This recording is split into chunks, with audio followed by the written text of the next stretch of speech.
Yo, what's happening everyone? It's your boy here, Abdurrahim, back again with another great, amazing graphics design tutorial. Well, the tutorial of today, it's all about adjustments on Photoshop. Actually, I know some of you guys, you missed out my graphics design tutorials, and some of you requested a lot of times, and I would like to keep up with that, but you know, sometimes there are things happen here that I catch up with the tech and keeping up with the vlogs and stuff like that, and a bunch of stuff. But today I thought that why should I not share with you guys about the color adjustments or adjustments in Photoshop. I know some of you guys know that, but some of you don't use that at all because you just go and use the color that's not. For further info, let us just get started inside Photoshop. And I just had to take some pictures on Jumbo Fashion Festival Day 2, and it saw such an amazing thing there at Alliance Française, and I'm so excited. And I just have this kind of picture which I did lots and tons of pictures of fashion. I think this is my first time doing a fashion photography, and I got directed by Lillian, and shout out to Lillian, and she just nailed it on her type of designs of clothing. And what we have here is just that today I'm going to teach you guys how we can touch this picture to become so much more great looking, and with just using adjustments. Now I know some of you guys know this kind of adjustment, and some of you guys, you're into color loots, and I'm going to tell you something. Using only adjustment, you can create your own color loots and reuse them by using Photoshop. Now what we're going to check it out is the brightness and contrast. Now we are actually used to brightness and contrast. Now if we just adjust the brightness, we can see our pictures start popping up, which is something which I think, to my own kind of aspect, it's so great.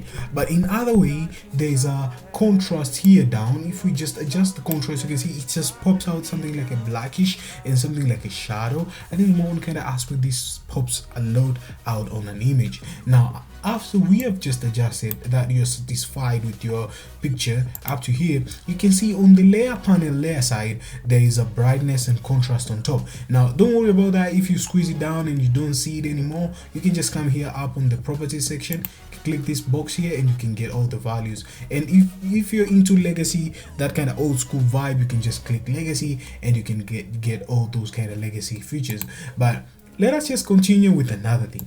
We have levels. Now if you just adjust the levels, you can see if I keep on adjusting it, we get that kind of film grain, or we get that kind of much exposure on our picture, which we don't like that. Now I can just adjust it up to somewhere here. I think here I'm so satisfied with my picture, and I can move to next thing, that is exposure. Now exposure and brightness, they just sounds to be a little bit kind of the same, but they might be just a little bit kind of different. But on this kind of aspect, exposure gives you a lot of lightning, and it exposes a lot of subject. Now just check it out. If you just check out exposure, you can see everything pops out on an image. But if you decrease exposure, a lot of stuffs, they just decrease on our image. I think, to my own kind of aspect, this is something which is so great.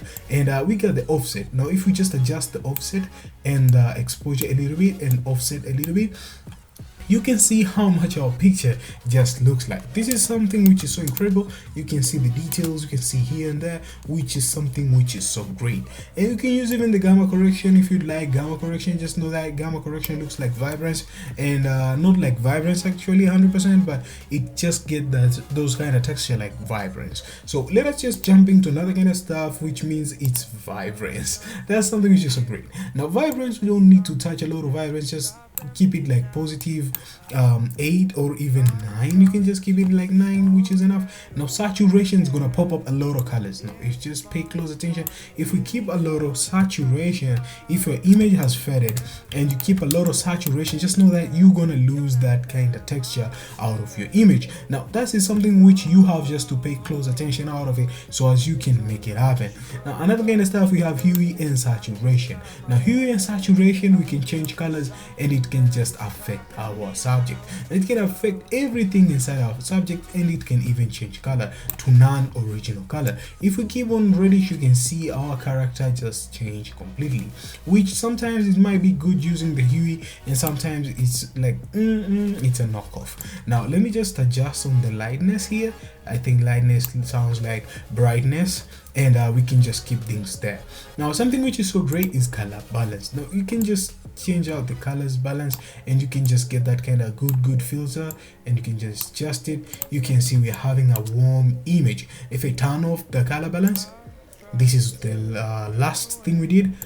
This one is the new thing. You can see we have that kind of feature which looks so great. It just pops out, which makes the picture more cinematic. Now another kind of stuff, we can just go to black and white, which we're used to. You just click black and white, but if we turn off color balance, you can see there's a little bit kind of like a contrast out of it, but we don't need black and white right now on this image. Let me just close that. Now let us just go to channel mixer. Now channel mixer, you can mix out between reddish and black, or you can just keep on that kind of reddish, and you can even reduce green if it's your thing. You can make it more cinematic, and you can even keep up with the blues or decrease the blues up to there, and playing around with the green up to there, and get that kind of cinematic touch. If we remove it, it's just minor. At the background, you can see there's a little bit greenish somewhere here. Just spot it. If I return it back, there we have it. So I think to my own kind of aspect, this is something which is so great. Something else, we have the color lookup. Now color lookup, you can just add tones and tones of LUTs inside Photoshop. Now you can just select any LUT you like, or you can even load LUTs, something like that, which is actually, I think you can load here. You can just somewhere here and load it, which is something which is so great. But you can just select different types of LUTs if they're into you, and just know that you have just to play with a lot of stuff, and you can just select something like this, and you can get that kind of cinematic. Just check out our picture right now. Looks more cinematic. Now this is what I was talking about, guys. You can just play around with adjustments and get that kind of really great cinematic. You just don't need to go outside there, out of the box, and start doing a lot of stuff. You can just play around with adjustment and get your pictures in a good vibrant way. So this is how you use this kind of mode, which is 3D LUTs. Now let us just jump into another kind of stuff, which is invert. Now invert, if you remember back in the days, we were taking a picture and your picture becomes like a negative. Now this looks like invert, but this is way more like negative looks like and stuff like that, whereby if you take this picture and it has been doing some color correction out of the studio dark room and stuff, you get your final picture up and running. So I think we just don't need this. Let us just turn it off. Now we have posterize. Posterize just makes your image looks like cartoonish, but if you're working with that kind of image whereby you want to just do a lot of shadows, posterize is the way to go, because you can adjust the levels as much as you want, or you can decrease and increase the levels as much as you want, and get those kind of features which they look so decent. As you can see right now, our picture looks like old school vibe and stuff like that, which I think to my own kind of aspect looks great, but we don't need to use it. So let me just undo everything here, and let us just remove that posterize.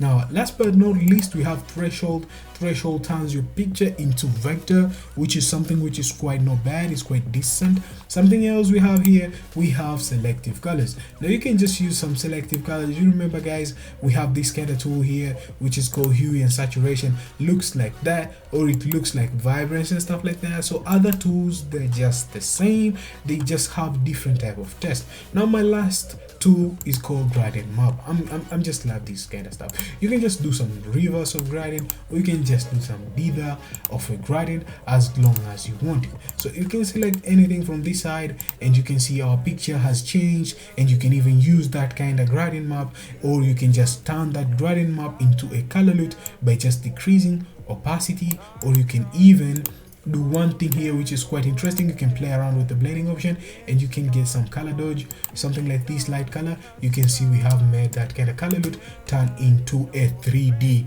LUT. So this is how you make up with adjustments inside Photoshop, and you create a great and amazing kind of photography. I think this kind of stuff is very nice to my own kind of aspect. It just endows you a lot of those out there on site design, and so as you can create an amazing cinematic design. So thank you guys for watching. If you love these videos today, make sure that you hit the thumbs up. You're new here, my name is Abdurrahim. Consider subscribing. I really appreciate that.